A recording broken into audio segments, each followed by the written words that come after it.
college? You go to school? Yeah, I go to college up at Tarleton State University in Stephenville, Texas. Maybe 5 years old. I think it's about 1936, 37, somewhere along 37, there. I think. There was a big flood. That big flood came down, seeing there wasn't no dam there. They may have been thinking about it.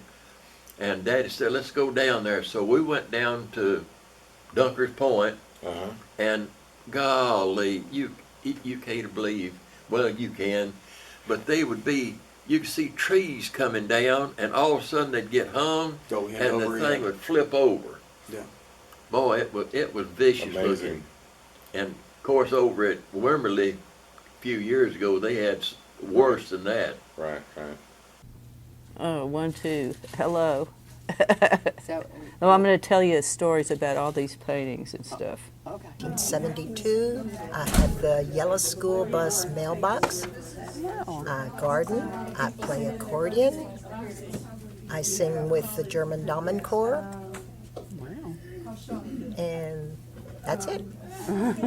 Well, thank you. You're welcome. We bought it from a man named Taylor Wade, who was the Justice of the Peace. And Judge Wade also had a bait stand at the corner of 1431 and 183 at the site of the old Whitestone schoolhouse. So as a matter of convenience, you could buy your night crawlers and pay your traffic fines at the same convenient location. We moved here to the lake and built the house in 65. We had a place on the lake in 61. And he and I came down here for our honeymoon on a houseboat at Blackie Moore's. Oh, wow. So that was, and I've loved Lake Travis, and eventually we ended up buying a marina, of all things. It was already a marina when you bought it? It was already a marina. We bought it from Wayne McMinn. And so Mike and I ran that marina for 27 years. And he decided he wasn't a happy camper. He wanted to be a cowboy. So he moved to Bandera, and I kept the marina with of course, I had 3 sons, so they all helped me. And I hung in there for 53 years. I just sold it 2.5 years ago. Wow. So I basically sort of semi-retired in a way. But I'll be 80 this year. Oh, wow. And but I've opened up a little art for you in Bandera. So Bandera has a draw for you. Yes, it does. And I also go to Cloudcroft, New Mexico in the summer and do art workshops there. But I'm here the rest of the year. We see you quite often. I was going to tell you why I moved here anyway. So I came down here to, bring my kid to see Daryl. And he had a newspaper going here, but he took me to the split rail. Were you here with us when the split rail was here? And I said, well, I can't believe it. Here's a bar you could bring your kid and your dog to. This is the kind of place for me. That's right. Perfect. Thank you. He was Bob. Your dad was Bob, and he was also a coach. That's true. And he was a coach under Darrell Royal, the University of Texas. So he was a coach and a goat farmer. Yeah. Well, he leased it out, but hard-working guy. I mean, he did things, surveyed land. When was the last time He built that house himself. And I guess when it was 1946, basically there wasn't anything. We basically moved into a shack. I mean, there was no electricity. We had kerosene lamps. And so it's pretty primitive out here. Yeah, that's about when the electricity came, was 46. I've read some other accounts about that. Yeah, so. Partied. I worked at the lab, and we partied a lot up there with different people. And Ann Richards' husband was a partner of my friend's husband-in-law at that time. And so we did get to party with Ann Richards. And Bob always said, he smoked pot with the future governor and a Nobel Prize winner. One of our students won a Nobel Prize too. Really? Yeah. Which one was that? Jim Allison.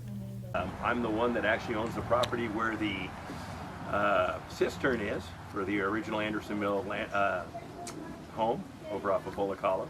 That's good. And I didn't even know I owned that history until I bought the house and was given a document from the previous owner that was researched by a graduate student at University of Texas, Austin, on the history of that cistern and what it went to. It was actually a cistern from the documentation for the garden below it for the I guess is it the second house or was that the original the second house. Okay, the second house. And that started me on my crusade through here, learning a bunch of stuff from here, and then a stone's throw from the museum. You see the museum from my house. I look up from my house, I see the water wheel. Right. So. Song from talking to one of those broken-hearted people. Silvo guy, man. I mean, this guy had some beautiful songs, and he never played them really. He came to this old quarter and played every now and then, but it just made me realize like how many people have these great songs. No one will ever really hear them a lot of times.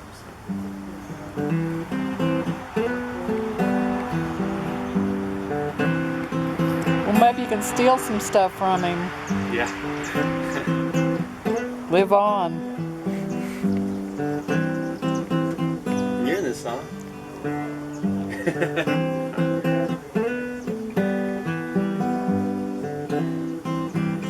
I never made it past the open mic. I never got my name on that marquee.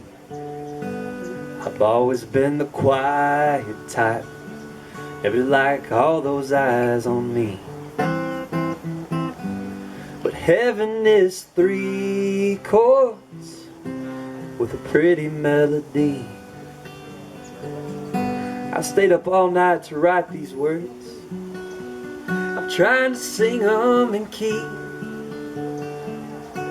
Well, songwriters, like both fighters, is a lack of sense, or is it bravery?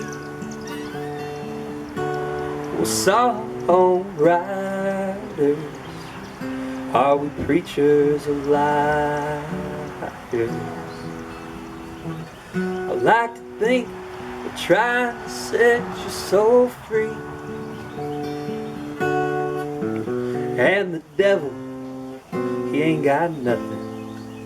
I said the devil, he ain't got nothing. I said the devil, he ain't got nothing. On 3 chords with a pretty melody.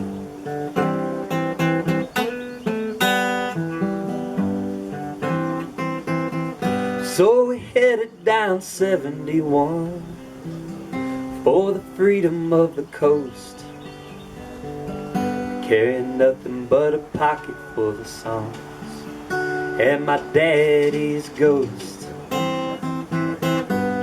Stopping in Ellinger for barbecue and beer. We got this old hippie in our car, and we're getting slanted looks from the cashiers. Is this Houston or is it Galveston? Man, I don't even know. Seems like everything looks the same. Well, everywhere I go. And maybe if we're lucky, there'll be 3 or 4 souls in that old bar tonight. I play 'em something sad and slow, 'cause songwriters, like an old timer, it's got some words of wisdom that even Jesus Christ should know. Well, songwriters, are we preachers or liars? I like to think we're trying to save our souls. And the devil, he ain't got nothing. I said the devil, he ain't got nothing. I said the devil, he ain't got nothing on a song that's sad and slow.